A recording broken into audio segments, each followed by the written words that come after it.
আসসালামু আলাইকুম বন্ধুরা। আজকে আপনাদের সকলকে ইচ্ছে মতো চ্যানেলে স্বাগতম।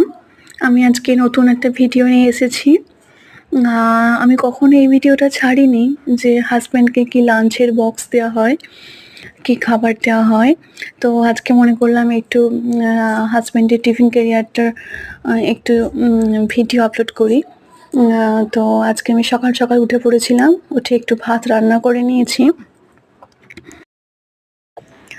যদিও আমি এটা রোজগারেরই করি, মানে সকালবেলা উঠে আমি একটু করে খাবার বানিয়ে দিয়ে দিই, কারণ অনেকটা দূর রাস্তায় যেতে হয়। তো সেই জায়গা থেকে খাওয়া দাওয়ার খুব অসুবিধা হয়, সাথে টিফিনটা থাকলে তো সুবিধা হয়। সেই জন্য আমি একটু টিফিনটা দিয়ে দেওয়ারই চেষ্টা করি। তো আজকে আমি একটু রান্না করেছিলাম, ফুলকপি দিয়ে আলু দিয়ে আর ডিম দিয়ে ঝোল করেছিলাম, আর টমেটো দিয়ে বানিয়েছিলাম। আর একদম লাইট করে বানিয়েছিলাম, কারণ খুব একটা বেশি তেল বা গ্রেভি করে খাওয়াটা না খাওয়াই ভালো। তবে আমরা আর কদিন মেনে চলতে পারি, সব দিন তো আর মানতে পারি না। যাকগে, আজকে আমি এটা বানিয়েছি। তো ওই থালাটা ঢেলে নিলাম, আর তারপর টিফিনে আমি দিয়ে দিয়েছিলাম, নাহলে ছোট টিফিনটা তো ওটার মধ্যে দিতে ওটা অসুবিধা হয়। তাই ওটা দিয়ে ঢালার পর তারপর টিফিনেটা আমি ঢেলে নিয়েছি।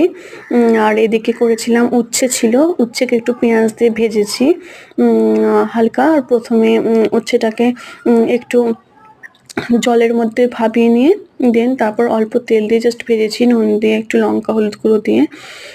যারা উচ্ছের তেঁতোটা খেতে চান না তাদেরকে বলবো প্রথমে একটু উচ্ছেটার সঙ্গে নুন দিয়ে ভালো করে চটকে নেবেন, তাতে করে কি হয় উচ্ছের তেঁতোটা অনেকটা কমে যায় জলটাকে নেচে নিলে।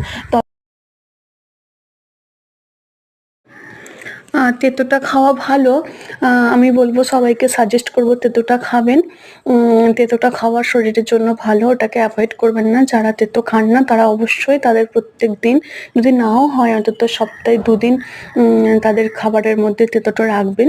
এটাও স্বাস্থ্যের জন্য খুবই ভালো হয়।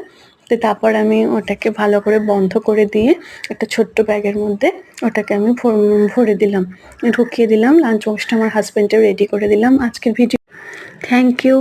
সকলে ভালো থাকবেন, সুস্থ থাকবেন।